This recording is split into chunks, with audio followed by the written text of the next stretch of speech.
Good evening. Check my screen. Can y'all hear me? Yes, You sir. good? I'm sorry to be late. My internet went down. It's coming a storm here, but I think I've gone to a secondary server, so I think I should be good. Um, Welcome back. Hope everybody's doing well. Tonight's case study night. So, as a word of explanation, while I'm getting ready to go here, next week, we have the week off. It's Easter, spring break, whatever, next week. And then the following week, we'll be back. When we come back the following week, I will cover the cap. Some of you are ready to start the cap. I'll cover it. And we'll also cover putting artifacts in our competency folio. Now, remember, we use the same one from last semester. It's ours all the way through the program. So I'll cover that next week because we got a lot to do tonight. So let me read the stars of the week here, the things that caught my eye this week, and I'll try to be brief. All right. So Jasmine summarized case study 3 as most everything that we've covered this semester in terms of bullying, harassment, technology, social media, cyberbullying, gender, sex, Title IX, ethics, morals, discrimination, and protected class. Please remember on our case study tonight, although the content of our case is LGBTQ, if I get all the letters right, that's not the important part. The important part is that it could be any of the federally protected classes of students in your building. And so that's why we had you do an audit of all those, what we call special populations. Well, we add this one to that one because of Title IX. Title IX adds a federal protection to these students, just like EC or Title I. So these are Title IX kids, just like your Title I kids, all federally protected classes. Megan said her principal relies heavily on the school improvement team and the school improvement plan to help with the budget. It gives you cover and also transparency, which is good. Emmy made a great point that she's learning intervention from an administrative perspective, not just a teacher's perspective. And that's the whole notion of everything we're doing this semester. You know all this stuff from a teacher's perspective, just like Randy's going to get, hopefully, is going to get to look at Power School from an administrative perspective on disciplinary data incident reporting.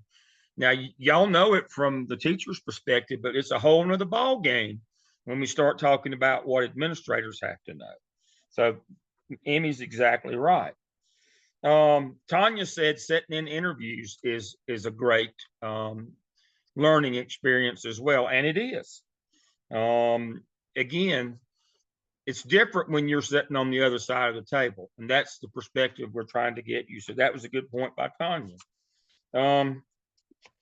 Letitia, are you with us tonight? Is she somewhere on the screen? Letitia said she asked her principal about the budget and got an invite to participate in a budget session with central office people and her principal. Wow, that's exactly what we hope these things that I have you going out and doing toing and froing. That's exactly what we hope that you get the opportunity to do. Letitia, you got a second to talk to us about that? I do. So it's just a cordial meeting. The principal took what the staff had talked about needing, priority 1, 2, and 3 because of the budget cut. And we went into the meeting with the senior staff, and he kind of just gave a PowerPoint of the priorities that we're going to need next school year. Most of them were already in place, so he got to go on everything that he asked for. And that was pretty much it. Mm-hmm. And see, the notion here is when you form your budget, it's not just, well, here's my budget and I'm done with it. You got to go to the senior staff and they've got to approve it. And again, if you've got that school improvement team, school improvement plan, legitimacy behind you, it's a whole lot better if there's been input and transparency at the local building level. and it goes pretty good. You walk in without that, it doesn't go nearly as well. You think I talk rough, or you think I learned it. I used to be quite normal person until I went to central office for a dozen or so And years. Dr. Lamb, I want to also add that he did not take everything that the staff asked for. Right. And then his reasoning was because some stuff he could pull from his principal's account. Right. He didn't have to ask for it. So, and I don't think the staff knows that, but he didn't take everything. There was like 3 major, major things that we needed at school. And see, that's a perfect example of knowing all the different budget lines and streams and what they can be used for. They're not going to teach you that when you go meet the senior staff.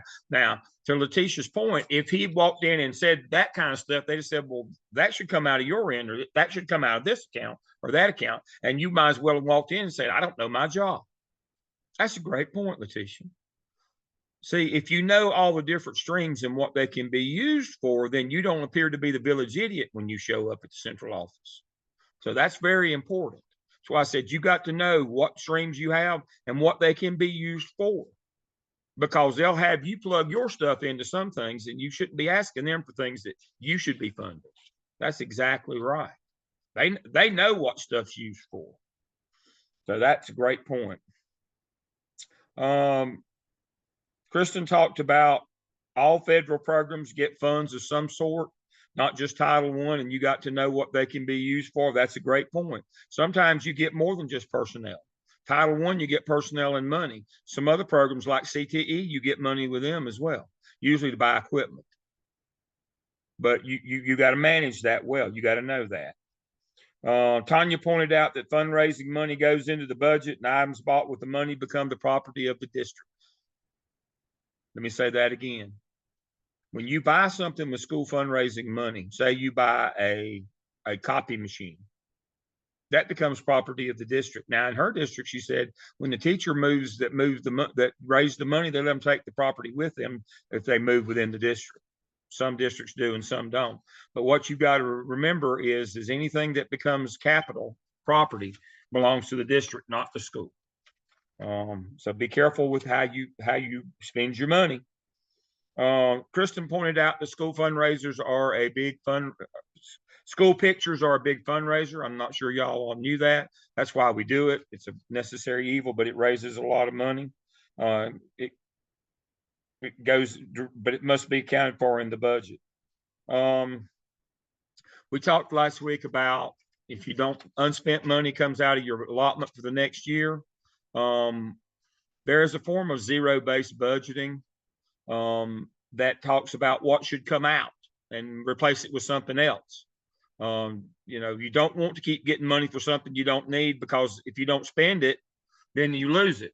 So what you do is you set and start with zero budget. What do you need? And you start, and that eliminates the stuff that you don't need. And so that's just as important sometimes to know the process of making sure that you don't get money allotted that you're not going to use and then you lose it. You could use it for something else, but you got to know that up front.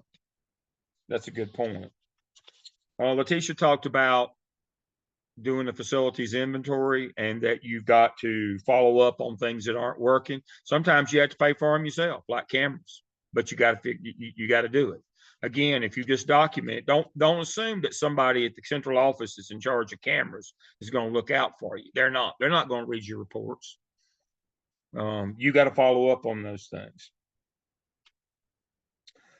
Kristen's takeaway on her chapter review, the things I liked about what she said is they were all about students' rights and being a champion for students.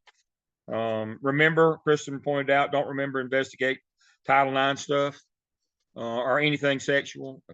The rules are anything that's unwanted, be verbal or physical. Again, make your report to the appropriate person in your building. Remember, with Title IX, you can't investigate and do a finding. So most of the time, the district will appoint somebody to investigate for you. Or if you investigate, you'll turn your results over to them and they'll do the finding.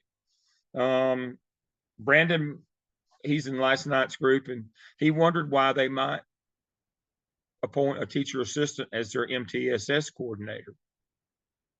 That didn't make sense to him. Well, it does if you're not wanting the program to work real well. It does. Everybody's not supporting MTSS.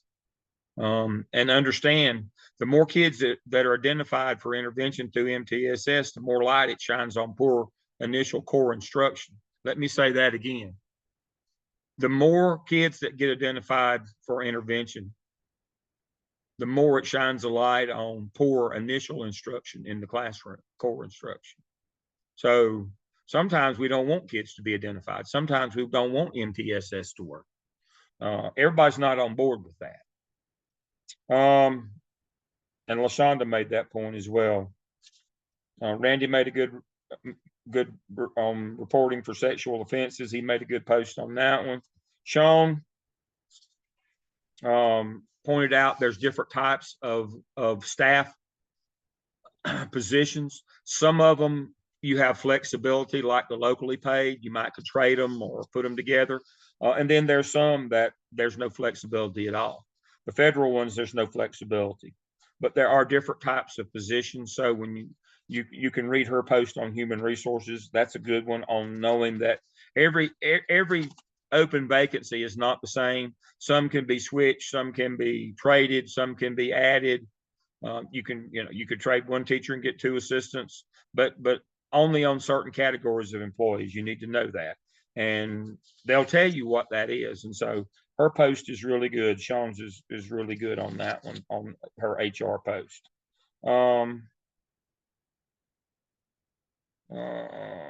Tommy made a good point about employee assistants be knowledgeable enough to answer questions or get the people. But his point was that shows the staff or the faculty member that you're working with that you have care and compassion for them. If you just blow them off, I don't know, and you can't talk with them, that what that means is you don't care about them. And so that's a great point, Tommy. Amy made a post about her district has a sick day bank. Boy, I sound like Scrooge or the Grinch stole Christmas on this one. Be careful with sick day bank. Be very careful. Don't make it look like that you are browbeating or that you are coercing faculty members into giving up their sick days. You know, when you retire, you get paid for those. That's money coming out of their pocket. Now, if they want to freely, I would put out whatever the district's policy is. I'd put out one notice or whatever, but I would not, I wouldn't put that out unless that was the standard in your district. If people want to come to you and volunteer to give up their sick days, that's fine. But do not be seen as to being somebody who is trying to coerce people into doing that. And if you do it for one, you got to do it for everybody, regardless of the reason why. Don't get into being arbitrary here. That's a standard for our behavior.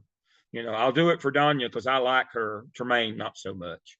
Don't get into that. Be very careful with that sick day bank deal. That's a slippery slope. We had an interim superintendent in Charlotte Meck that got into that with United Way and was browbeating principals and how much it had to be on his team. And we had to make up, put out notice, your staff should give this much. And if you don't, you have to make it up. Well, that didn't go well when it was found out that the lady was drawing $1 million salary and embezzling money from United Way. Did not go well for him. And it shouldn't have. He should have ended up in prison over it. He just lost his job, and that was, but that wasn't enough in my opinion. Be careful when you start trying to, get into people's money. I like Wanda's takeaways again on her post number 15. They're all about being a champion for students. I like that. Amy pointed out that you need a master calendar for fundraising. Absolutely, Amy, so that you don't have different groups competing at the same time or selling or doing whatever at the same time. Please remember that you can't compete with child nutrition. Don't be selling stuff that competes with them, but also don't be selling stuff and having teachers use instructional time. It's a real bad trade. I think I did a paper one time that for every dollar you raise locally, if you have teachers doing it during instruction, it's costing the state about $10,000 an hour. Remember, you're taking money You're raising money that you have control over, but you're using teachers that somebody else is paying to do that. That's why most every district has a policy that teachers can't be involved in fundraising during instructional time. Now, you say, but they were on planning. No, state's paying for that too. If you're going to use teachers for fundraising, it's before or after their normal work day. What is their normal work day? 7:30 to 3:30, whatever it is, that 8 hours. It's got to be physically outside of that time. Well, they were on planning, or it was before school or after school. Were they still on the clock? Yes. Then somebody else is paying for that time. Do not be using teachers when they're being paid by state or federal monies. Do not do that. That's just a bad thing.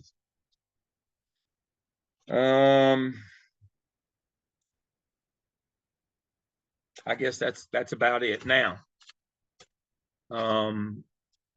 Sean talked to me yesterday. I think it was yesterday, Sean, about maybe coming to the doctoral program.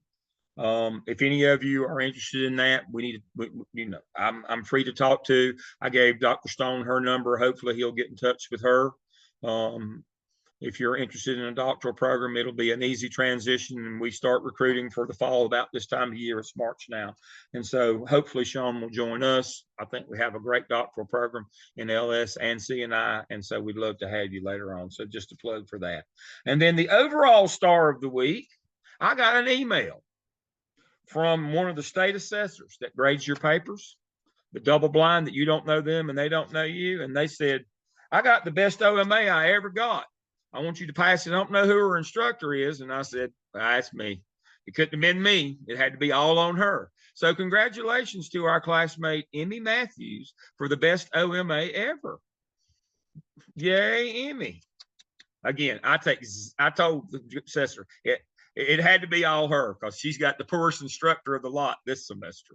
I wanted to say that to say this. I've intentionally been very sparse in directing you to do your evidences because you've got to start taking the responsibility to do them. If I tell you what to do, they're my evidences. And so I'm here to support you, but I didn't walk away from you just because I didn't have time or don't care about you. You've got to learn to manage your time and how much time you want to put in them. And but quality work still counts, but it's got to be your work. And I'm very big on that, just like I am with my doctoral students. It's not Dale's dissertation. I wrote my dissertation over 30 years ago. Yes, I'm that old. But it's mine. I wrote it, and just we got to get in the habit of we allot the time and effort based on how much we have, and when we reach what's good enough, we move on. But we want it to be great, but we can't lose sight of is that we can't go down a rabbit hole as an administrator and waste time. But I do appreciate the good work. I've loved them. Y'all have done a great job on all of them I've seen so far. They've all been great. But Emmy's, I want to congratulate her on that. All right, it's time for case study night. And so who's going first? Share your screen and let's roll. Team 2 would like to go. Team 2 is going. Okay. Let me turn my camera off so you can get online.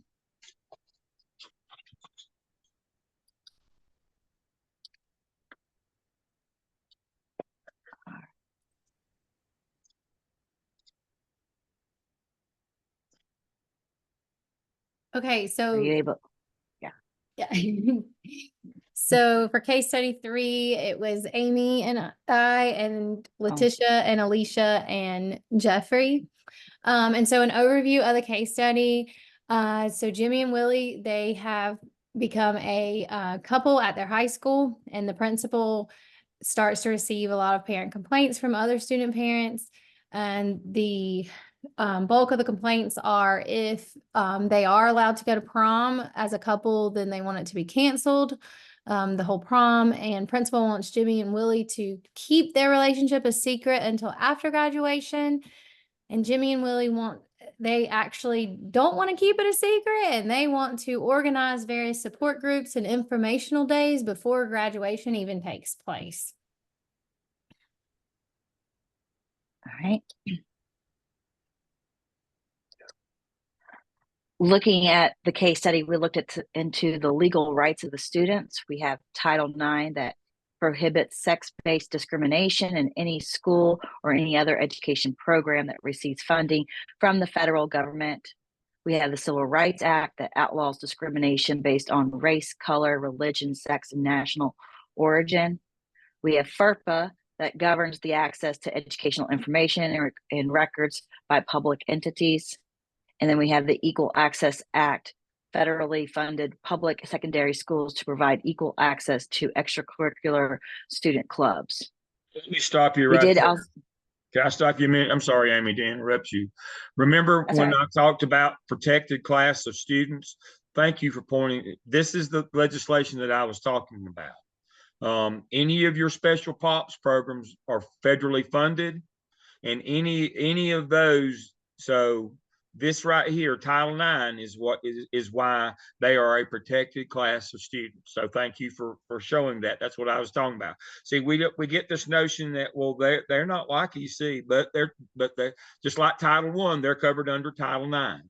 So, and you lose your federal funding. So yes, they are a protected class, but it could be any of the federal programs. Any of the special POPs would have the same rights as this group. And then I'm going to talk about extracurricular clubs in a minute. I'm going to ask a question on that one. So she has set this up for the things that are very important. So thank you for that. I'll let you go.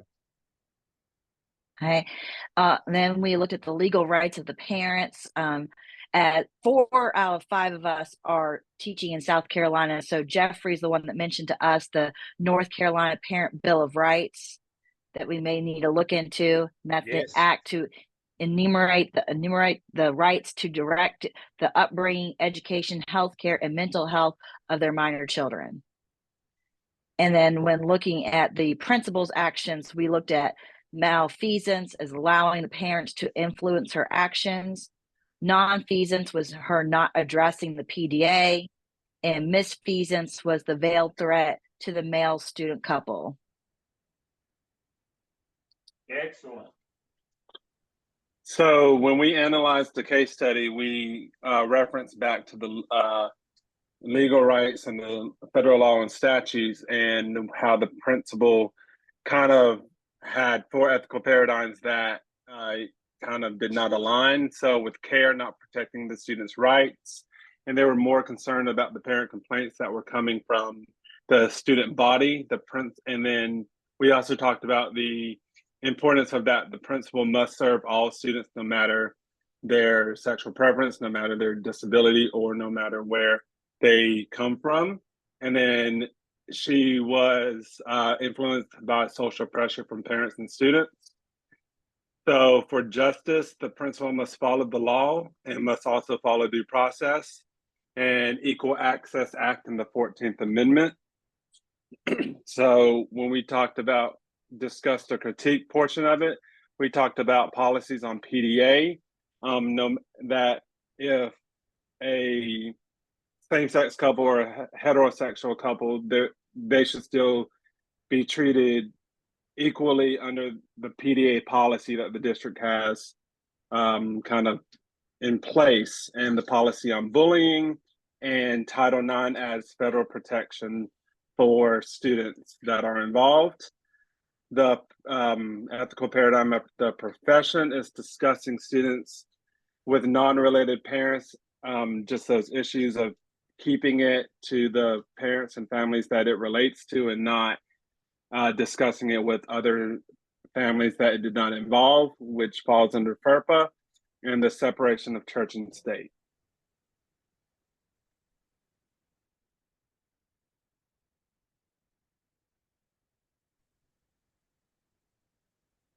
All right, with the questions from the case study, question number 1, would you consider Mary Lou's comments a veiled threat?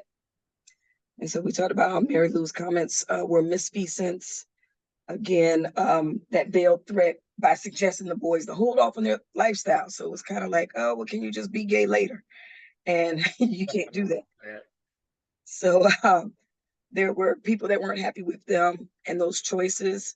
And of course, she didn't protect their First Amendment rights, and a lot of this was just the issue of the principal not protecting the students. what was Mary Lou's responsibilities under the law? First and foremost, protect the students. And she should have, when those parents approached her and they were hitting her with the homophobic speech, that should have been treated as hate speech, and she should have shut that down. She violated their rights of freedom of expression by trying to silence them and discouraging them to have their clubs. And again, she was just really trying to sweep it under the rug. You know, it's only 2 months until graduation, you know, just hold off. But we really got into the conversation of the fact that, okay, even if she was able to maybe sweep that under the rug with these two fellas, let's say they didn't have parents that supported them and they were able to back down. What happens the next school year when you have a couple that comes out, you know, maybe first thing in the year? You're not going to be able to continue to sweep it under the rug for 9 months. She did not, you know, address the situation. She was, you know, cowering to the parents. Her responsibility with protecting the students also from discrimination, harassment, and other forms of misconduct. Question number 3.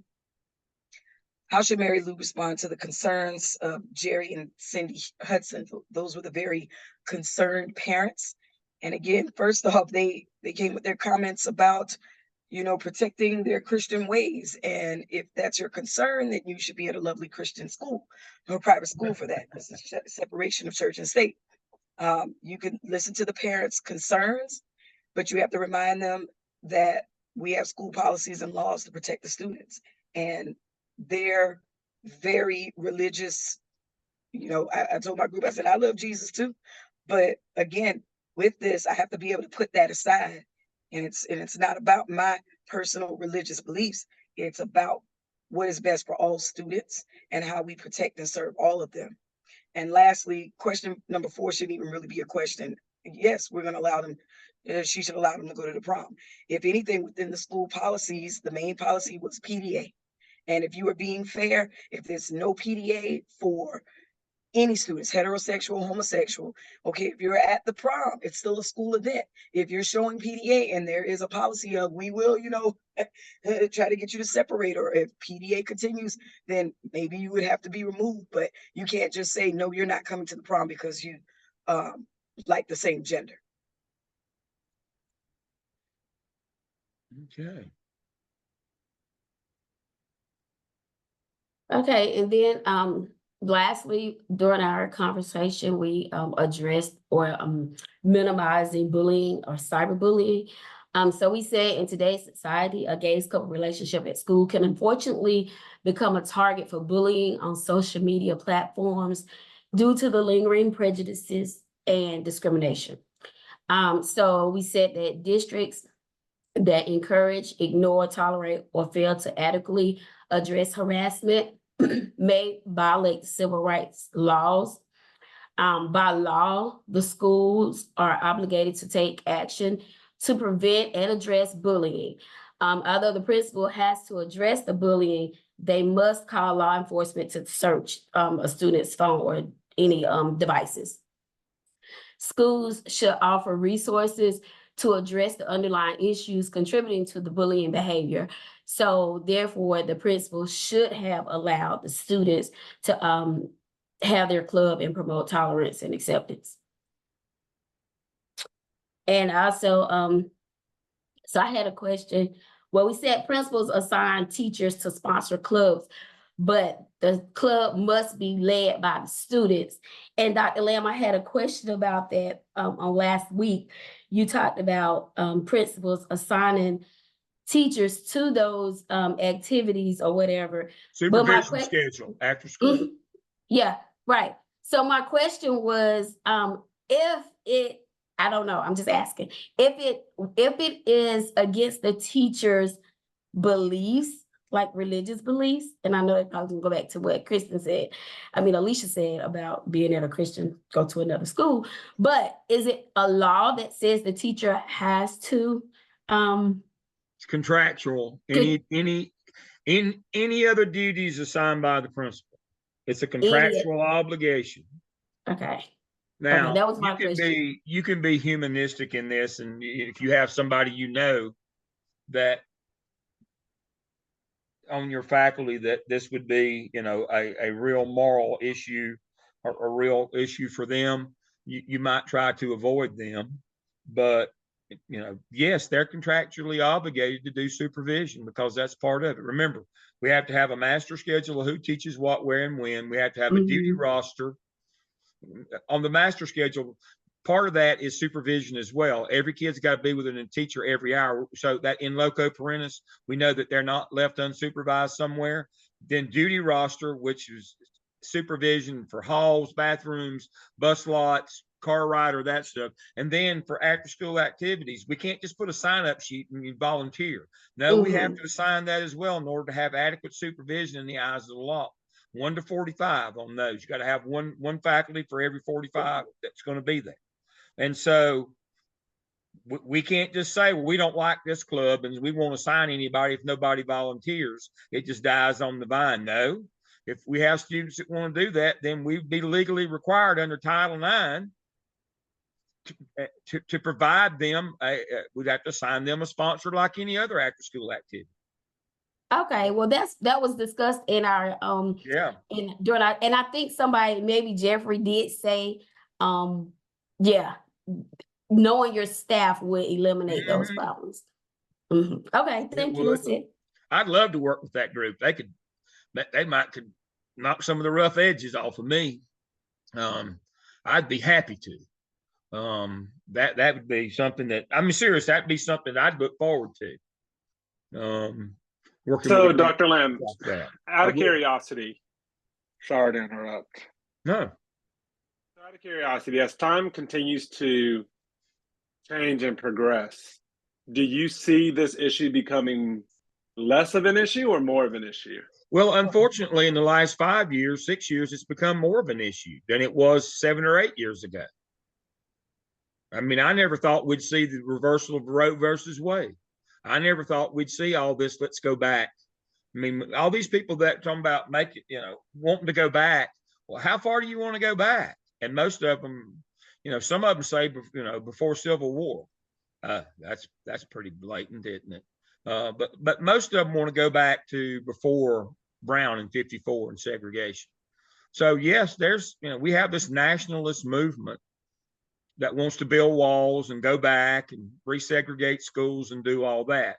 I don't know what's going to happen to the future of that, but I've lived too long. I said to somebody the other day, I've lived too long. I never thought I'd see us go as far backwards as fast as we've gone over the last 5 to 7 years. So Jeffrey, I can't tell you. Hopefully we'll correct course and get back to where we should be, where we protect and honor and value every member of society. But I can't say that we're going to do that. I wish that we could, but we have one political party that's hell bent on not. We really do. Just hell bent on. We're going back. You owe $1.4 billion to poor kids. You promised them basic education. Yeah, 90-90 boo-boo. We ain't going to give it to them. You can't make us. I mean, and just stand out in public and say that. We got people now that say the quiet part out loud. Just how embarrassing is that? But they have no shame. They have none. So that's a great question. I can't tell you what, I'm hoping good will prevail over evil, but I'm smart enough to know that doesn't always happen. That doesn't always happen. But as long as the laws are in place and our job is to be champions of kids, that's what we're supposed to do. So I have a few questions here for the group. That's a great presentation, by the way. Great presentation. A couple things I want to cover here. On bullying, cyberbullying, this kind of behavior that the parents initiated here, the hate speech that they've got, we have to be so careful about that. I told you, 3 or 4 weeks ago, the young girl that was bullied in school committed suicide. We're having a lot of that. And that's not, we should do it because it's the right thing. But if you don't, that's the kind of stuff that happens. On the Gay Straight Alliance, yes, you need to sign a faculty member to cover that, just like you would the Key Club. That's it. Now, I want to make a couple of points. Veil threat. What's a veil threat? If I said to Alicia, Tanya's going to beat you up if you come to the party tonight. I didn't say I was going to beat her up, but I said Tanya will. That's a veiled threat. It's pretty specific that you're going to get hurt if you show up. And that does not absolve you from the responsibility of issuing a threat. It's called a veiled threat. And in court, it stands up as threatening behavior. Now, the parents that came in, you can't talk to them at all about any child except their own. Remember that. Now, the Family Rights Act in North Carolina just gives regular ed kids the same rights as FERPA EC kids. It's pretty much the same, but you can't talk about somebody else's child, good, bad, or ugly. And when they start that hate speech under the uniform reporting laws for North Carolina and South Carolina, you have to call your resource officer because these people communicated threats. That's why it's in there. And it has that general statute behind it. Remember, the perpetrator is not always a student. Sometimes it's parents, sometimes it's teachers. But as soon as they start that hate speech, you call the law. They have communicated a threat in front of you. They have broke the law. They have participated in hate speech. And you can't talk to them about somebody else's child. I had a question last night's class. Well, how would you accommodate them? I'm not interested in accommodating Jerry and Cindy. That's not my job to make them happy. My job is to follow the law and not talk about somebody else's child and not pass on threats. And something as stupid as, wait till later to be gay. I mean, are we going to wait till later to have astigmatism or be overweight? My afflictions. I can't wait later. I mean, you got to deal with the here and now. And so the notion of heckler's veto here is what we're talking about. Heckler's veto is the loudest and the stupidest get their way by just bullying everybody else. I mean, that's what's going on here. It's Jerry and Cindy, and you can't allow that. And heckler's veto is I'm gonna punish you, the victim. You can't go to prom because they may beat you up. No, you punish the people who may beat them up for communicating threats. You don't punish the victim here. That's what heckler's veto is punishing the victim, letting the loudest and the stupidest have their way, and the most threatening. You can't do that. I think that's everything. But yes, Jerry and Cindy participate in hate speech. You got to call your resource officer. And you can't talk to them about anybody else's child. And you're right, this got out of control because of PDA. That'd be nonfeasance. You had a duty to act, stop them from doing this, and they got the community all stirred up. But now, think about this as well. You can't be arbitrary in that. You can't say, well, gay kids, you got to keep your hands off one another, but straight kids, go at it. We'll get you a room and some candlelight and some soft music. Can't do that.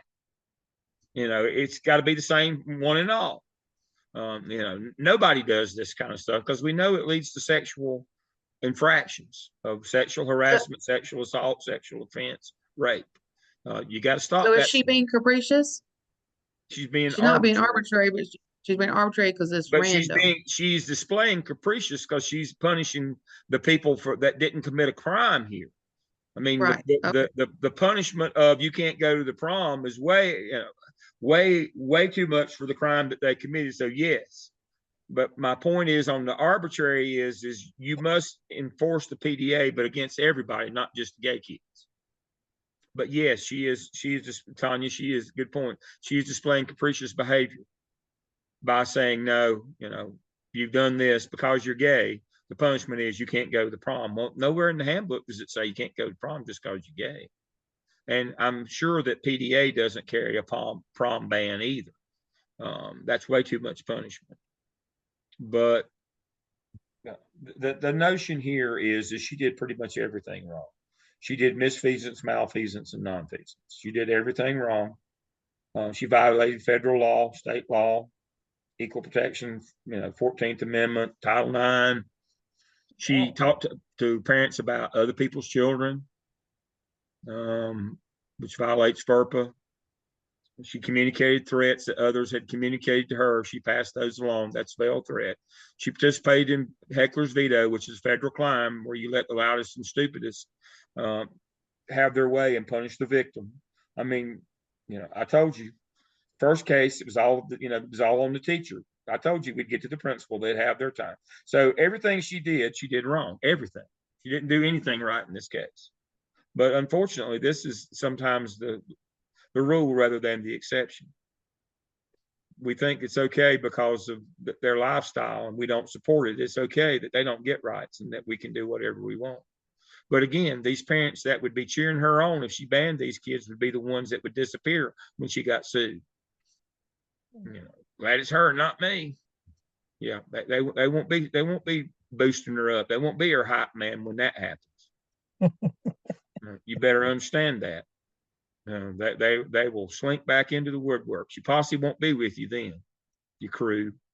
That's the way it works. When the law shows up, they all disappear. And so that's what you got to understand. All right, that was a great presentation, and I think we hit all the points. All right, we'll go to our next group. Maybe they got something new for us. Team All right, 4. team 3. Wanda, you got it? Yeah, Awesome. You got it. yes, I do. All right, I hope everybody's doing great tonight. Here, Okay. there we go. Good evening. Can you see? All right, good. Good Good. evening, everybody. Team 3. It's myself, Tommy Land. We have Wanda, and unfortunately, Megan had a prior engagement. I think she let you know, Dr. Yep, Lamb. she did. And But y'all she are picking did. up her slack. She said she Right. helped you put this together. That's what teams are for. Exactly. That's right. So she was a spearhead and setting this all together. So Right. just to get into it, at the glance, we decided to focus on the connection between two students within a high school environment. Doesn't make a difference. They're gay, straight, it don't make a difference. Yellow, That's black, right. green, doesn't make a difference who you are. It's two students. Emphasis on being they're gay has no meaning, no bearing. Nope. We talked about explores an individual perspectives of students and their parents within the community. And the degrees unease. As you can tell by the principal, he was uneased with the conversation, just to the glance. And then we talked about the principal herself, about receiving threats from parents, about the public display of affection. And like the other group said, if there's a policy on that, that should have been a policy that should have been enforced. Mm-hmm. And then going back to the case centers on the principal, and that's basically what we're going to focus on. So when we did that, we started asking the 4 questions that were asked for, right. You got it. So yeah, the veiled threat, Dr. Lamb just kind of went over, but we talked about as well, it's absolutely a threat. It's funny thing that he talked about heckler's veto, because we actually talked about that last night. Megan brought that up, but it's absolutely a threat and it should be taken as a threat. Basically asking the parents to speak sense into their children, expressing the prevention for harm. That's a threat if I've ever seen one. I'm pretty sure that if I was to do that, I would lose my job pretty quickly or be on the news. Yep. Serious, for no question number 2, under the law, like we both said, we talked about in our group, was the school policy on public affection. If that was a violation, matter if the kids were homosexual, heterosexual, you got to upload whatever that policy is. And that's how we talked about consult the handbook for that if you were unsure. Go ahead, on it to the next slide, please. Gotcha. So here we talked about Jerry and Cindy. She never should engage those parents whatsoever. Yeah. They had nothing to do with this situation. It's just them. I hate to say this, run their damn mouth, and they should have shut it. Mm-hmm. But it comes down to Title IX, as we came down to, and just the mere fact of you respect the children that you're trying to protect. It's funny that we had this case study because I actually have 2 Title IX cases going on at my school as I speak. And one thing I learned about Title IX, when you get that situation, just in Wake County, for example, if there is a Title IX and that you're doing an investigation, they advise us to stop that investigation immediately. We will call them and they will actually come in and take over that investigation. That's that new rule. Yes, sir. I mean, forever we had done it like Tommy was talking about. We would initiate the investigation ourselves, but this new rule and the later interpretation that came out only about 4 months ago, right before Christmas, they'll advise you now not to call us. We'll come in, because the same people that investigate can't be the people who do the finding anymore. That's the change in the law. People thought, well, they did away with Title IX. No, they didn't. They made it stronger, folks. Well, they said you couldn't investigate anymore or didn't have to. No, they didn't say you didn't have to.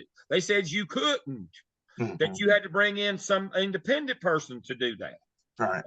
Again, people just tell whatever they watch Fox News and tell whatever they want to, I guess. But that's not how Title IX was not reversed. Title IX was not gutted. Title IX was not changed. They made it stronger so that you couldn't, if you wanted to, cover it up. Great point, Tommy. Yeah, so speaking on that lines should Mary Lou allow them to go to prom? Absolutely. She should go to prom. That's right. There's no reason for them to go to prom. But to kind of say what Dr. Lane was saying about Title IX, it kind of took the relief off my shoulders when that happened, because I was the acting AP at the time when this went down, and I smart enough knew to shut my mouth, made a phone call, and they were there. I mean, within a half an hour, and they were in my building. Yeah. And, and they took over, got the SO involved. Chief of security came in from the county as well. And I was just basically a witness at that point, just watching the investigation proceed. So word of advice, if you ever get a Title IX, then when you become principals or whatever you're going to do, I would advise you to call somebody else. So you don't get in a point where this principal who violated everything known to humankind of not protecting the kids, which Wanda would get into, disregard for Title IX regulations, which he's abide by the law. So Wanda, I think you're next, hon. All right, so this was getting into the ways to minimize bullying and cyberbullying. Familiarize yourself with the district policies, understand and be aware of the district policy regarding bullying. Incorporate your policies in your handbook. Document the anti-bullying policies in both the staff and student handbooks for easy reference. Definitely to conduct a comprehensive training session, organizing training sessions for the staff, students, and the parents to ensure everyone is informed about the policies and their roles in preventing bullying. And then also to raise an awareness to promote promote the awareness of initiatives to highlight the importance of a safe and respectable school environment, and also just to address the immediately and avoid delays, which is also important. Wanted to stop right there. This is a great slide, folks. We get some great ones every now. This is a great one. This would be the outline that I would use if I were principal at the school to put together my anti-bullying plan. You know that everybody has to have a bullying prevention plan. Every school has to have one. And I would often get questions, well, right here. This would be kind of my outline of how I would set my plan up. First thing is I'd make sure that everybody on the faculty knew what the policies were regarding the bullying. And then I would have a documentation system, how it could be reported. I'd have comprehensive training. I would do awareness. And then, we would do some individual things. But I would start with my staff. Yeah. See, one of the bigger problems is most bullying intervention plans that I ever had to sign off on were only about what we were going to do with the students. What about the staff? What do you mean? Do they know any of this stuff? Well, right. I don't know. Well, yeah, I guess they did. It was in a handbook somewhere. Well, can you produce the handbook? Well, that's all. I don't know where it is. And so your bullying prevention plan needs to have two phases. This is phase one. Your faculty has to know it all first. And then we go to phase two. We want the things that we're going to do with kids. Right. What's the content of the anti-bullying that we're going to do with kids? Because we can't just inform the staff and we don't do anything with kids. If we want them to change their behaviors, we've got to have some content for them. The part that was always missing when I'd get these plans is we're going to have this, the counselor's going to run this session. What about your faculty? What do you mean? Do they know any of this stuff? Well, yeah, it's in a notebook somewhere. Then the answer is no. And so this is a great slide right here, folks, on this is what you do prior to starting whatever anti-bullying prevention program you're going to do with the kids. This is the first half that you do with your own faculty. This is a great slide. Thank you. You're welcome. All right, then we did with the ethical paradigms. We was kind of just talking about, just as a principal, as an administrator, what our obligations are and our responsibility in a situation like this. So we looked at the justice.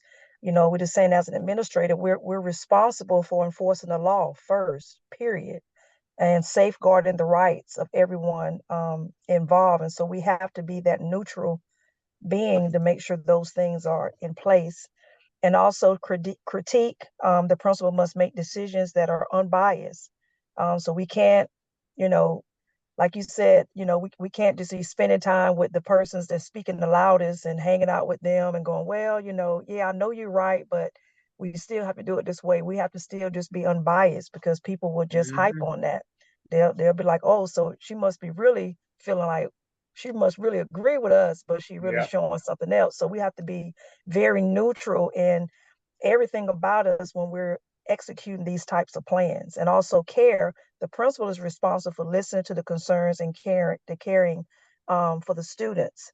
So we listen to the information, but again, we always go back to governing by the law and not allowing ourselves to look like we're favoring either side. We have to stay neutral. And then profession, the principal is responsible for the students' well-being. And of course, as principals, we aim to adhere to every ethical paradigm. Mm-hmm. And of course, we just kind of go back to the Title IX, the sex discrimination, just talking about, it protects, everybody, no matter what the situation is. We have to still understand what these laws are, and we have to execute them on every stance, because we'll just leave ourselves exposed. And we can find ourselves in some problems if we deviate or change a little bit or waive, or like you say, allow ourselves, what we think to be into, how to respond, but we have to be driven by the law. And that's the end of our presentation. I think Wanda made a good point there about being careful that you don't seem to favor one group or the other. You're going to get some of that just naturally because of your race or gender. You're going to get some of that already. I'll give you an example. So I was a junior high principal in Charlotte before I was a senior high principal. That's 7th, 8th, and 9th graders. We had a 9th grade, we had a junior high basketball team, and we won the city championship. And we played a couple of high school teams and beat them like a rented new, because I had a bunch that could play, and I don't mean a little bit. I mean I had a bunch that could play. They could have beaten, I'd say, every 1A, 2A, and 3A high school team in the state of North Carolina. They could have beaten them easily. Some of the 4AA teams they couldn't have beat, maybe, but if any of you follow Clemson basketball, of course it's been nearly 30 years. They had a 6'9" power forward, Ray Henderson. He was on that team in our junior high, and we had a couple of we had a 6'5" and a 6'6" kid that could leap. We had, our front line was 6'6", 6'5". We had a 6'9" and 2 6'7". That's feet and inches, by the way, in junior high. And they were monsters, just absolutely monsters. We scored in a running clock game, because everybody ran the clock on us. 4-quarter, 48-minute game. We averaged over 100 points a game for the season. Beat everybody. Didn't come close to losing. Beat everybody, won the city championship, played a couple scrimmage games with high school teams and beat the brakes off of them. Just killers. Unfortunately, also on our schedule was a middle school team. And I called the district athletic director, why in the world have you put this bunch of little, slow white kids with bad haircuts up against this team that we've got? Bunch of little skateboard punk kids. I mean, what are you doing here? Well, they're a magnet school, and they had, and I was like, but this won't go well. But we're not changing it. Okay, they came to our gym, and It was the ugliest thing I've ever seen in my life. I mean, it was just embarrassing. But the parents of that team, we beat them by over 100 points in a 48-minute game. They didn't even score. But they didn't score the whole game. And it was literally the Christians and the Lions. And at the end of the game, the parents came charging out the stands after me because I was principal. And their first thing out of one of them's mouth was, "How can you as a white man let this happen?" I said, "I'm just a man. And these are just kids." And I went on to tell him, the kids on this team didn't do anything wrong. If you don't want this to happen, A, don't play us, or B, get better. You have two choices. But, the parents had goaded them in. They wanted to come and play. I couldn't understand that. I couldn't figure out what they thought they would gain from just the embarrassment. Now, those little kids didn't have a thing. It was the parents who had goaded them into having this game. I don't know what they thought they were going to do. I still don't understand what their point was, other than just to get their kids totally humiliated. But again, they'll think, well, because they were white and I was white, and of course, at Eastway, I was the only white man some of those kids had ever seen, much less, we didn't have any kids that weren't minority kids there. They were either Asian, Eastern, well, I guess the Eastern European kids, the refugees from the Soviet bloc, I guess you'd call them white, but we didn't have anybody there that was just like me, a regular white man. And these parents felt a kinship with me, and they were extra angry at me that I would let this happen. What do you mean, let it happen? But again, people they will think that you're a part of their group simply because of some race or gender, and you have to be very clear that you're just a neutral person here. What did you expect us to do? I mean, this was a game. Our kids came out and played. But they will expect that I don't know what they expected our kids to do. I still don't understand that piece. But they just play. That's what kids do. That's why we have the game, so they can play. That they were better than your kids, that's pretty clear. And it wasn't good. We didn't have to play the game to know that, but you're the one that wanted to come over here and play. And you put pressure on the athletic director of the district to get this game on your schedule. I still haven't figured out why. They didn't have any answers to any of those questions. It was our fault that we had just beat them like a drum. So my point in that story is this: people will feel a natural kinship, as Tommy said, but they won't be rational in their behavior either, or their belief system. Now, they were fully convinced that we were the bad guy in this situation. Why did you bring them over here? You don't think you bear any responsibility that you pressured the district to come over here and play this group? Because they got all this pub and press, and they've got national attention as the best junior high team in the world or whatever, and got all these killers on here, Division I, people running after them. I mean, why did you think that it would be a good thing to come and play this bunch? But they had demanded that they get to play us. Okay, you got what you wanted. Now you're mad that you got what you wanted. I mean, my job's not to please you. So don't think that they will be responsible or rational in their behavior. And if they're on your side this time, as soon as you make a decision, next time they'll be mad at you. So you can't let parents do that. Parents are not good people. They're not there for the good of the group. They're there for only the good of their children. And as long as you understand that, you can respect them and respect their opinion. Your job is to be there for every kid. Parents, that's not their job. So you have to remember that. Excellent presentation again. Tommy, your comments about the investigation are well received. Don't call somebody. Don't start it. You can't walk it back once you start it. Don't start it. Back to duties, responsibilities, principle, call the superintendent and law enforcement, or call the law enforcement and superintendent. This is one of those, because it's a crime of a sexual nature, call the police first, then the superintendent. Don't you get started on this. Don't, well, I know that person, they wouldn't do that. Let me go talk to them. No, don't do that. Do not do that. All right, next group. Team 4. Team four. Team four, they said. Right, one will go last. All right. We'll save the best for last. Did I say that out loud? That was the quiet part, wasn't it?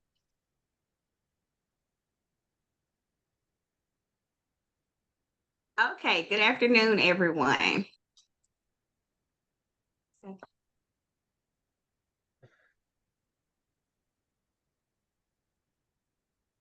So our largest takeaways for case study 3, Jimmy and Willie are homosexual male best friends that are inseparable. They hung out together during lunch and any free time that they had at school.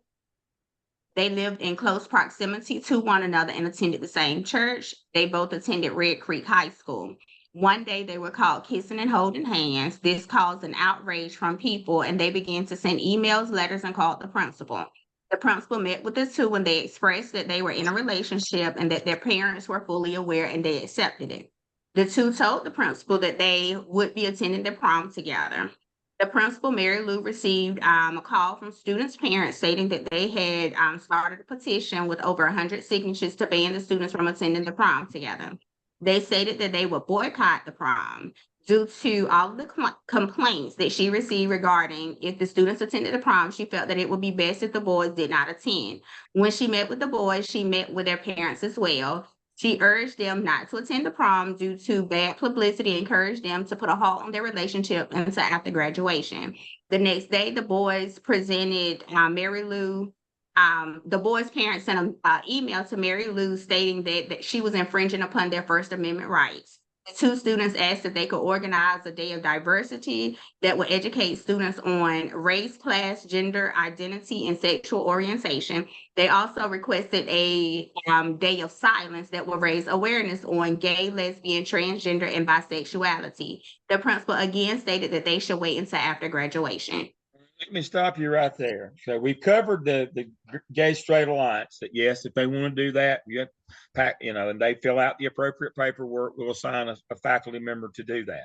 All right, let's talk about this one. I knew it would come up that didn't. I had it on my notes. What about the day of diversity and day of silence?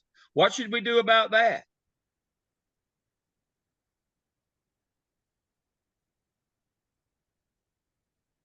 We can't Do stop they have to have a doing it. sponsor for that first? Do what now? Do they have to have a sponsor to be able to organize with that first? It's a good question. It's a question. I don't know. Say?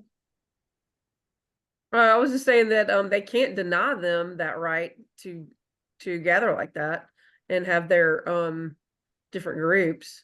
Around the flagpole, can't they do that? Not supposed to. Not supposed to. When you say not supposed to, ban it or allow it? They're not supposed to ban it. Everybody has. There you go. So if they want to do a day of silence or a day of diversity and they want to meet on campus somewhere and put flyers up in the building, go right ahead. Now, should you sponsor that as a school administration? No. No, you don't have any, you're not compelled to do that. Now, you do need to assign somebody to their club. That is a legitimate extracurricular activity.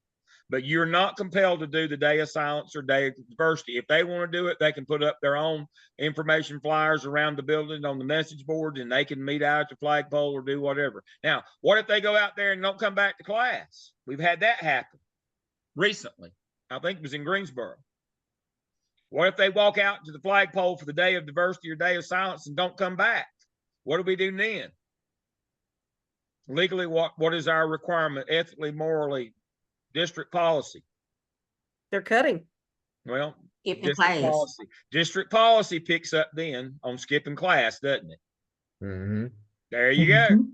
So if they want to do it during their lunch period, or if they can sneak out there quickly during class change, they're free to go. But when they don't come back, the district policy on tardy and cutting class kicks in. You got to understand now that one is. It's not tricky. It's just you got to know. We'll if you want to organize it, you go right ahead. Now, if you have students come out there and they don't come back to class, then we'll have to take action against them. That's a disciplinary action. But that's different than the student organization. You have to support that and give them. You have to give them a sponsor. But now on the day of diversity, day of silence, you allow it to happen. You don't support it. But again, the district policy on class attendance kicks in if they don't come back. And that's what happened in Greensboro. They went out to the flagpole and didn't come back. I think they were protesting the reversal of Roe v. Wade, wasn't it? I believe that is correct. All right, continue on. Excellent. So we first considered whether or not Mary Lou's comment considered a veiled threat in this case. So to begin, we looked at the definition of a veiled threat. And by definition, a veiled threat is a threat that isn't directly stated, but it's implied. Using disguised language and euphemisms. So then we asked ourselves, are her comments presented in the case a veiled threat? And we said, yes, absolutely.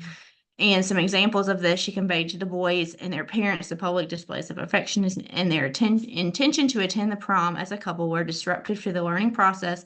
And the veiled threat here is subjected them to possible harm. She urged the parents to speak sense to their sons and help them understand, again, the veiled threat, the danger that they courted by their actions. Yeah. So then we then looked at why Mary Lou's comments in the study were a veiled threat. And they were a veiled threat because they were implied threats, such as the possible harm and danger that she stated with the conversation with the boys. Do you mind skipping back just one slide? I'm sorry. And while she didn't personally threaten to harm Jimmy and Willie personally, she stated that Jimmy and Willie's actions subjected to harm within the school. And as a result, she did not act to protect the safety of Jimmy and Willie's legal rights, which Glenda is going to be going into in just a moment.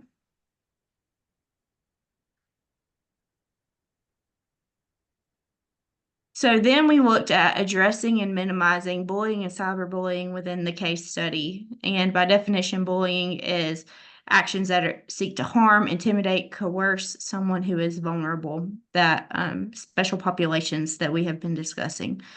So examples of bullying that we outlined in the case study were the veiled threats from Mary Lou, parents calling the boys derogatory names, threatening to lead the boycott, and other students creating and signing the petition urging to Mary Lou to cancel the prom if the boys were allowed to attend together.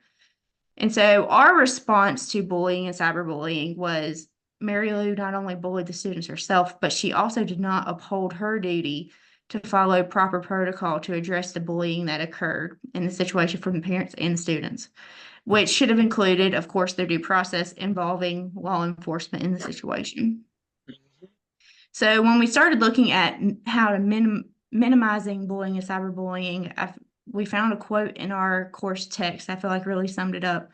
It said, school officials are obligated both legally and morally, which we'll address in our ethical paradigm in just a minute with Tremaine, to make efforts to prevent and respond to the acts of bullying and harassment, regardless of whether these actions are done through social media or other means. And in this case, Mary Lou, not only did she not prevent it, but she didn't respond to it. Yeah, and we've talked cyberbullying. It doesn't matter where it occurs or what they used if it's happening. You have to try to prevent it, but then you have to take actions to deal with it to stop it once it starts. Don't look at the content of the bullying, not the process, how it happened. You look at the content of it, whether it's social. It doesn't matter if it's social media or whatever, but you have a legal and a moral, which is your ethical responsibility. That's one of the reasons why we look at this. There are certain obligations that you have as well, beyond just the law. Okay, so what are Mary Lou's responsibilities under the law? She's required to protect their First Amendment and 14th Amendment rights. Regardless of how she feels about the situation, regardless of how anybody else feels about the situation, it is her responsibility to uphold the law and all federally protected groups, which includes LGBTQ+. So she has no choice in the matter. She has to support them. She violated several of these laws. She can't make just judgments based on religious beliefs. She has to set those aside, whether she agreed with it or not. She has to give them equal opportunities. She also violated FERPA in that she discussed these two boys with people that were not their parents or their legal guardian. So she stomped all over those rights as well. The only response that she should have had and what she should have done in the beginning was to address the PDA. I feel like if she had addressed the PDA at the beginning, she may have completely avoided this whole situation, but she didn't take care of that when she should have. And that those rules apply to everybody. She should do that to everyone, not just homosexuals. It has to be heterosexual, anybody and everybody that's showing any kind of disregard for the policies towards PDA and those kind of things. There we go. All right, so I looked at the ones that we were mentioned in our text, and I pulled out the Federal Equal Protection Clause, which basically says that no state shall make or enforce any law which shall abridge the privileges or immunities of citizens of the United States. So reading on, they can't deny to any person within its jurisdiction the equal protection of the law. So she completely just threw that out the window. She was leaving them kind of hanging out to dry. She didn't protect them at all. Title IX also prohibits discrimination based on sex. Any kind of banning them from the prom would fall under Title IX. She can't do that. Section 1983 I thought was pretty interesting in that it kind of supports and gives them it gives the parents of the students support in if there were to be a lawsuit. It provides them civil rights and backs up the civil suits. And then the Equal Access Act make sure that they have the same access to facilities.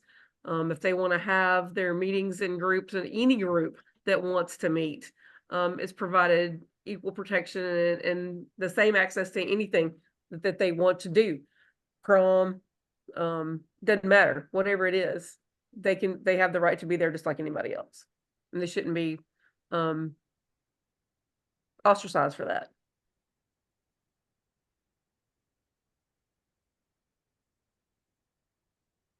How should Mary Lou respond to the concerns of Jerry and Cindy Hudson? Mary Lou should not entertain a conversation with them. We understand that they may get mad. They may talk about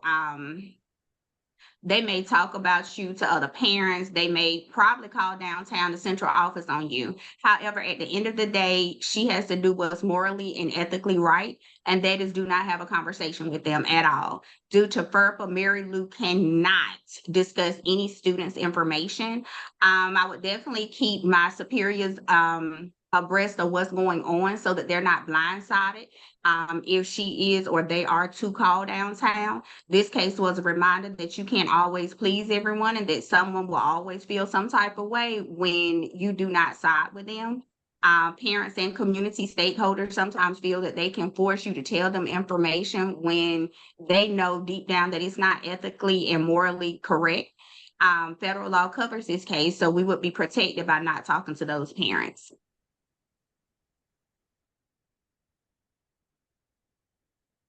Now, should Mary Lou allow Jimmy and Willie to attend the prom as a couple? And I say absolutely. She cannot disallow students to not attend the prom, being that they did no crime, as we were saying earlier as a classroom discussion. Since the law states that we cannot disclose any information about another student due to FERPA, she must withhold information to herself about other students in concern of the case study. The general solution to this issue would just be to allow the students to prom despite her own beliefs about the situation, and to also not generally cost her job if reported by the parents of the boys as well, due to disclosure of information and bullying action. So if the parents of the boys really found out about the situation, they could sue. And I'm pretty sure they would get paid a good handsome amount of money. But we went ahead and considered the ethical paradigm. When considering the paradigm, Mary did not consider all factors while maintaining her job. She did not do what was both morally and ethically right by potentially holding conversations with parents in concern of other students. She also displayed bullying behavior by veto threatening the male students if they do not show up to prom. By law, Mary must allow the students to enter the prom due to the amendment and laws of equity within the school.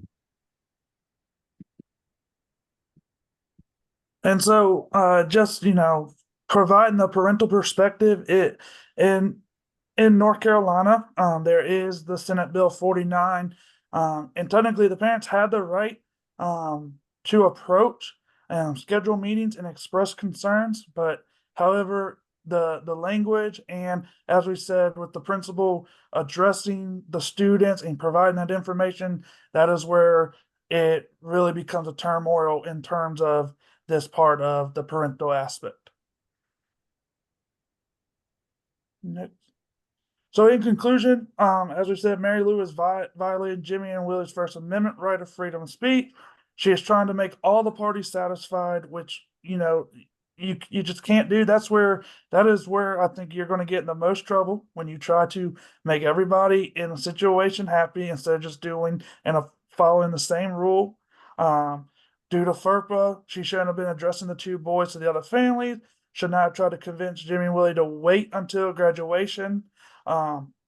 Since she had heard the concerns, Mary Lou needed and should have alerted higher officials of the school board, along with the police. Not only did the parents and students bully boys, we talked about Mary Lou could be, you know, a part of that as well. Jimmy and Willie have all the rights to attending the prom together. And then one more slide, Jermaine. And so we talked about, because remember in case study 1, Dr. Lamb, you asked us near the end, because it was the teacher at fault. So you said, well, what would you do if you were the principal? What would you do with that teacher? And so through everything that we did, if we were in the Superintendent's Act roles and everything we talked about with her, with what Mary Lou has done, and really not done in the situation, with the malfeasance, with the capricious and arbitrary that we talked about, the final action, we would probably remove Mary Lou of her principal duties. Because, as you know, you talked about, this situation is something that is, you know, in the news every day. And so, you know, the last thing you need to make an example out of somebody in aspect of this. And with Mary Lou not reporting the conversation she had with the boys, trying to get them to wait, she did nothing wrong, right? So it was time, with all of that through the investigation, she would be removed of the principal role. Mm-hmm. Yep. I think that. Yeah, this one kind of goes without saying, but I was going to ask at the end of the night what you do with Mary Lou, but we can get to that now. And you had a slide in here that referenced it. So if you'd go back a couple of slides for me, I want to highlight.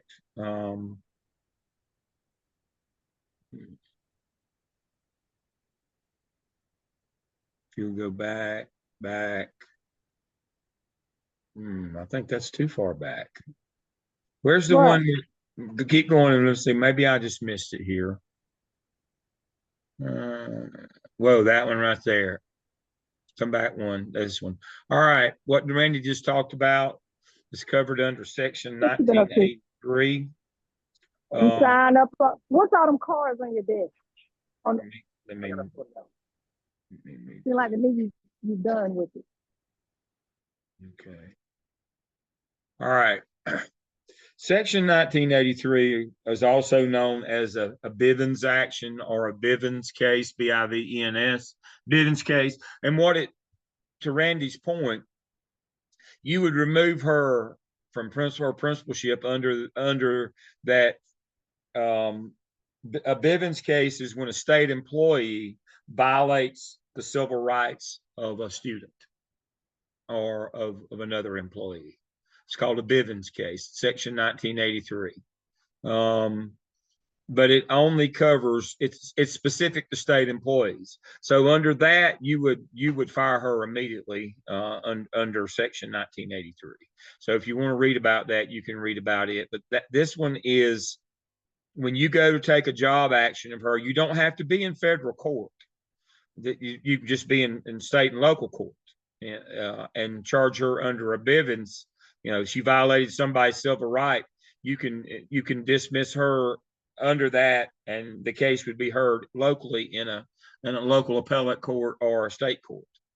So that's exactly how you would use that section 1983. But yes, obviously, this lady, she doesn't need to work from you. I mean, we don't need any help at the bus garage, so you wouldn't keep this lady in any capacity. And you could make that clearly. I mean, that would be clearly supported under a section 1983 or a Bivens action against her. She clearly violated a student's civil right as a state employee. That means that you could fire her immediately. Absolutely. It's a good catch on that one, by the way. But again, it only references state employees. So you got to understand that. But that's so you say, well, you got the Civil Rights Act. Remember, that's federal, so that you can handle and adjudicate these locally and go ahead and take a job action. This one says that we can handle this in state court, even though they violated the Federal Civil Law Act.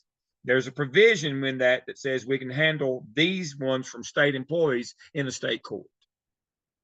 So yes, we can remove her immediately. Excellent job. All right, you can stop your share now. All right, group one. All right.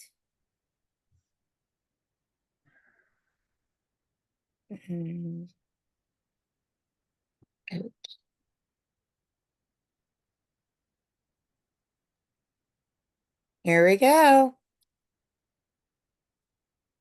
All right, last one. So we first talked about our initial thoughts after reading the case study, all very similar to what everyone has stated about the PDA rules by the district or the school. From the beginning, it should be the same for everyone, and having those rules to fall back on would have helped her. Also talking about Title IX, the Equal Access Act, and then just the First Amendment and how for LGBTQ plus students and people that their rights are protected under this First Amendment. Sorry. No, you're fine.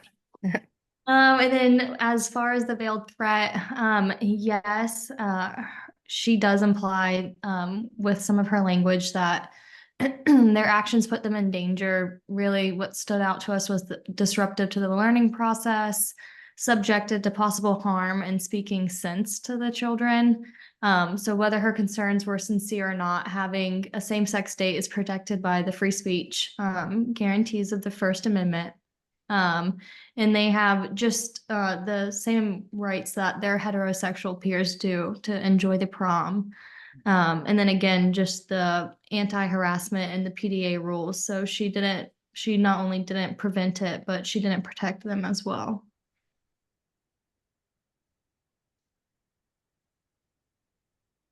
Her responsibilities under the law, I don't think somewhere along the way she has forgotten what the law is. She needs to know what the law is to begin with. She's kind of forgotten that. And it's important to know that the discrimination against the students based on their sexual orientation or gender identity is a form of sexual discrimination prohibited by federal law. All students need to feel safe and to know that they're not going to be discriminated against no matter who they are.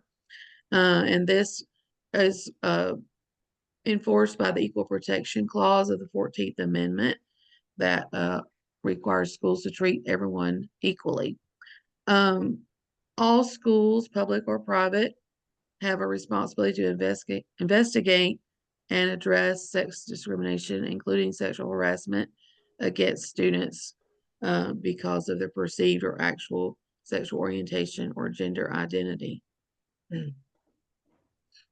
And Sean was able to, she put in these 2 case studies that were found of gay students, New Hampshire versus Bonner and Weaver versus Nebo School District, that were upholding the First Amendment rights of a public school teacher. There was the case about upholding the rights, the First Amendment rights of different groups of people, and what the results of those were. And you can read those about students engaging in conduct that reveals their sexual orientation. Those were 2 case studies that Sean was able to find. Thank you, Sean. All students should be able to learn in a safe environment. At the end of the day, that's our job, to make sure that they're safe and that they're able to come and be appreciated and learn. The Department of Education, they strive to ensure that all students have that right. The federal laws prohibit discrimination based on that sexual orientation or gender identity. And they're here to help schools, students, and families to ensure those protections are in full force. Students' freedom of speech are also protected under the Constitution as long as they present a clear and present danger and threaten material disruption of the education process. Federal and state laws supersede the local laws. Our job is to protect the students, and these students face tremendous hostility. Nothing is more important than making schools safe and welcoming for all students.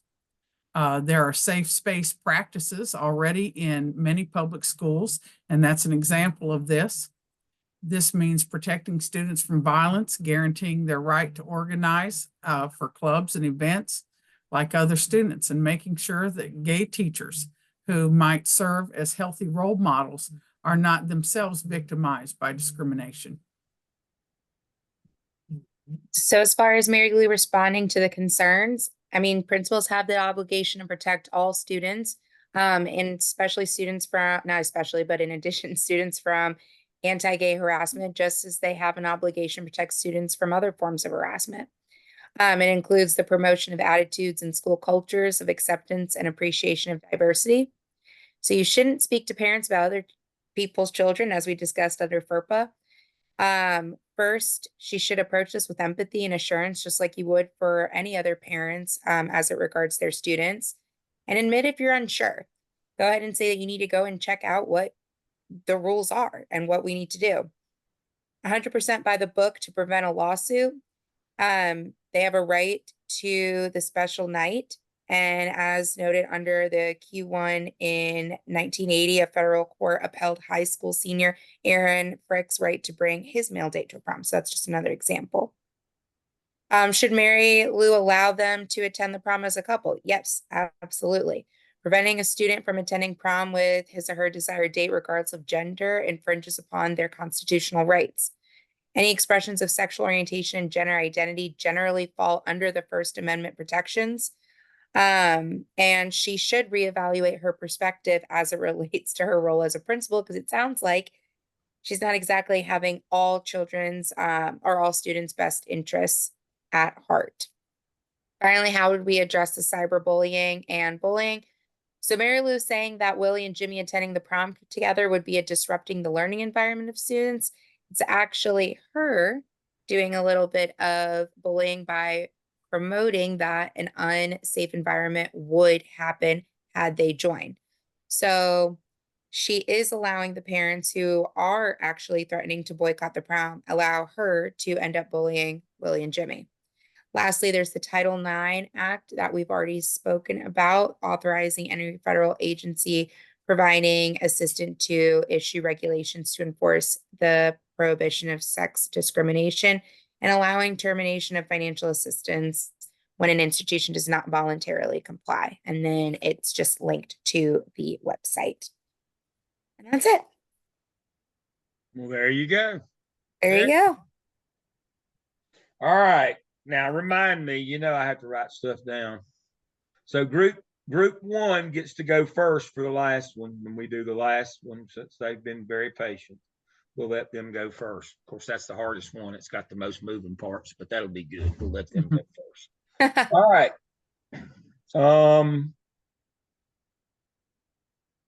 As we've gone through our cases this year, and we've gone through the laws, and we've gone through all, you know, the budget and all that, you know, the theme that I keep circling back to, and you know me, I'm redundant, you know, Captain Redundancy here. Got to be a champion for kids in everything that you do. And it's a tough job. It's a lonely job. I was talking with the group last night. You feel like the Lone Ranger every day, but that's what they pay you the big bucks for. You know, so it boils down to this: the Gardner-Webb trilogy. Live a life of service. Live a life of integrity. Build your life on a foundation of your faith. I don't care if you're a Muslim. I don't care if you're a Methodist. Doesn't matter to me. Baptist, Catholic. You better be a person of faith to get through this, because it's going to be a lot of hard days. And it's you. You're out there in front and center. And you better be a person of faith, person of integrity, and live to serve people. And the people that you're serving here are your students. You can serve your faculty as well, but you got to look after kids first. You got to remember that. So please remember, we get back in 2 weeks with our online, and we'll have our lesson on HR. I'll cover the CAP.